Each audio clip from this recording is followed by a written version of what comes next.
अस्सलाम वालेकुम व्यूवर्स, कैसे हैं आप सब लोग। Welcome back to my channel मेरा घर मेरी जन्नत। आई होप कि आप सब लोग ठीक होंगे। एक बार फिर वेलकम करते हैं आपको एक अमेजिंग से छोटे से व्लॉग में और एक बहुत ही इंफॉर्मेटिव टॉपिक के साथ। आज हम मुखातिब हैं बच्चों से। बड़ों से तो है ही, हमेशा होता है, लेकिन आज हम ख़ास तौर पर बात करेंगे बच्चों से।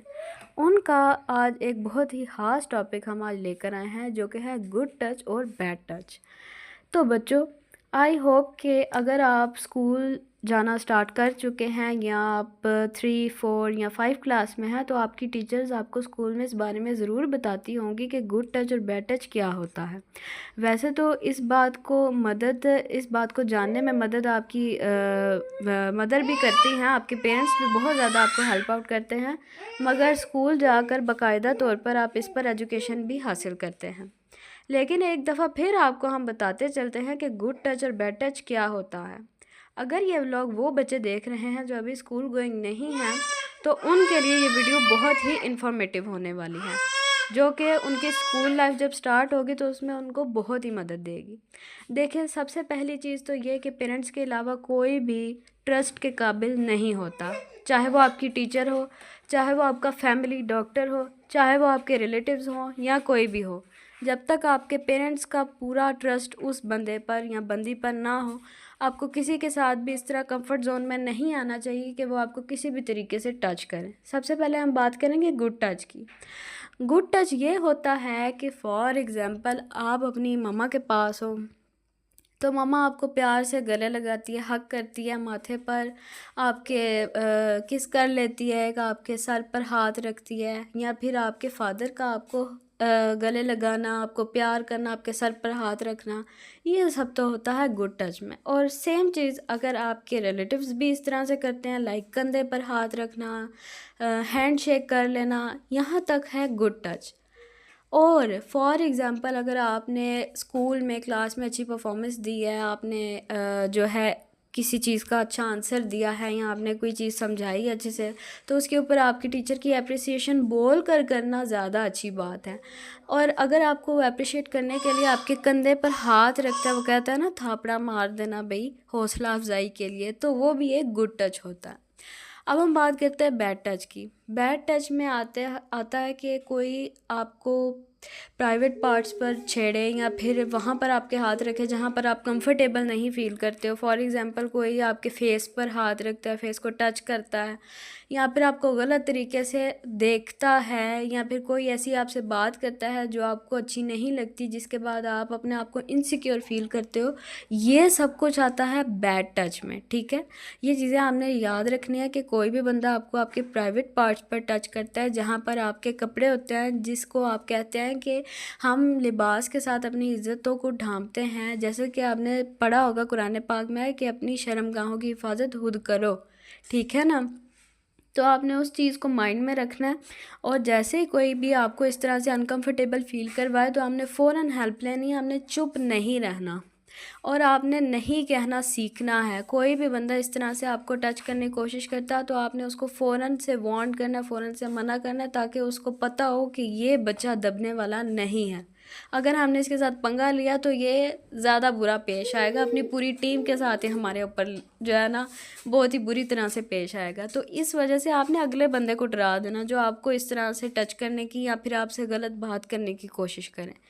तो ये थे कुछ की पॉइंट्स के गुड टच और बैड टच। इसमें आपके पास जो है ना गुड टॉक और बैड टॉक भी आ गई, कि जिसमें कोई आपसे गलत गुफ्तगू करता है, और अच्छी गुफ्तगू में अगेन वही चीज़ें, कोई आपकी हौसला अफजाई करता है, या फिर कोई आपको अच्छी नसीहत करता है जो कि आपकी पूरी ज़िंदगी में काम आती है, एक वो भी चीज़ आपको क्लियर हो गई। ये वीडियो ना सिर्फ स्कूल गोइंग बच्चों के लिए, बल्कि कुछ कॉलेज गोइंग बच्चे भी होते हैं, और कुछ वो जो न्यू यूनिवर्सिटी लेवल्स में जाते हैं उनके लिए भी है, क्योंकि हर लेवल पर एक नया माहौल देखने को मिलता है। स्कूल की लाइफ कुछ और होती है, कॉलेज की कुछ और होती है, यूनिवर्सिटी लाइफ कुछ और होती है, एंड जब आप जॉब करियर वगैरह स्टार्ट करते हैं तब कुछ और होता है। तो आपने अपनी ज़िंदगी में बहुत से लोगों को फेस करना होता है, इसलिए हर किसी के साथ डील करने के लिए आपको इन चीज़ों का पता लाजमी होना चाहिए।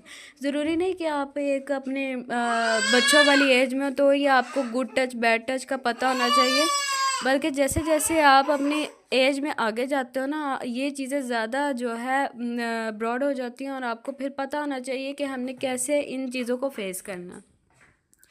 बहुत सी ऐसी चीज़ें हो जाती हैं जिसमें बच्चे चुप कर जाते हैं, वो बात नहीं करते हैं, या फिर बात करना जानते नहीं हैं, या फिर घर वाले उनको बोलना सिखाते ही नहीं हैं कि इन चीज़ों पर आपने बोलना है, चुप नहीं रहना।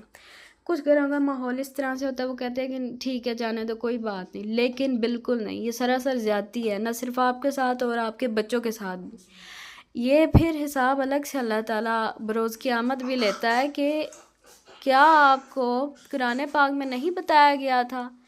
क्या ये चीज़ वालिदैन के ज़िम्मे नहीं होती, या फिर क्या ये चीज़ उस्ताज़ा कराम के ज़िम्मे नहीं होती कि वो बच्चों को बताएं कि क्या अच्छा है और क्या बुरा उनके लिए। तो ये है बच्चों, आप लोगों को खुद भी इस चीज़ का नॉलेज होना चाहिए, स्पेशली अगर आप 9, 10 फर्स्ट ईयर, सेकंड ईयर जहाँ भी आप पढ़ रहे हो, आपके लिए बिल्कुल एक नया क्राइटेरिया, नया माहौल होता है, तो आप सबको इस चीज़ का नॉलेज होना चाहिए। खैर, आई होप सो आपको आज का टॉपिक पसंद आया होगा, और अगर आप मज़ीद इस तरह के इंफॉर्मेटिव टॉपिक्स के ऊपर वीडियोस चाहते हैं तो आप कमेंट सेशन में कमेंट्स करके भी बता सकते हैं। इस टॉपिक पे डिस्कस करने के लिए भी हमें पर्सनली कहा गया, लेकिन मैं आपसे यही कहूँगी कि आपको जो भी टॉपिक चाहिए होता है आप कमेंट सेशन में हमें कमेंट करके बता सकते हैं, तो हम ज़रूर आपके कमेंट को हाईलाइट करके उसके ऊपर प्रॉपर वीडियो बनाएंगे। खैर, आई होप सो कि आपको आज का टॉपिक पसंद आया होगा। एंड पीछे व्लॉग चल रहा है, सबसे पहले बने हैं हमारे पकोड़े, और जैसा कि आपको पता है कि रमज़ान मुबारक आने वाला है, तो पकोड़े देखकर वो वाली वाइब्स भी आ रही हैं। वैसे इस दफ़ा रमज़ान सर्दियों में है, तो फिर मैंने परसों एक मीम भी पढ़ी थी कि शायद इस दफ़ा रमज़ान में जामे शीरी को गर्म करके पीना पड़ेगा। खैर, वैसे जिस सीज़न में अब रमज़ान आ रहा है, मेरे ख्याल से तो जामे शीरी अभी ना ही रखी जाए तो अच्छा है, क्योंकि वो तो फिर बीमार ही करेगी। जामे शीरी का सीज़न आता है जून जुलाई में, और मतलब इससे पहले जो मंथ्स वगैरह आते हैं उनमें, ना कि फ़ेब में ही आप जामे शीरी पी गए तो फिर आप जामे शीरी की तरह ही पड़ जाओ एक जगह पे।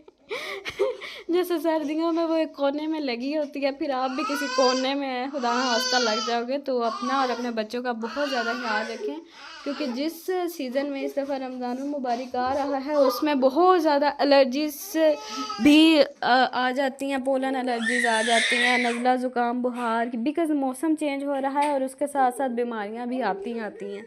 तो ये है कि आपने अपना और अपने बच्चों का बहुत ज़्यादा ख्याल रखना है। खैर, यहाँ पर हमारे बनाना पैनकेक्स भी बन रहे थे साथ, और अगर आपको बनाना पैनकेक्स की रेसिपी चाहिए तो कमेंट सेशन में ज़रूर कमेंट करके बताइएगा, हम आपको उसकी रेसिपी भी अलग से दे देंगे।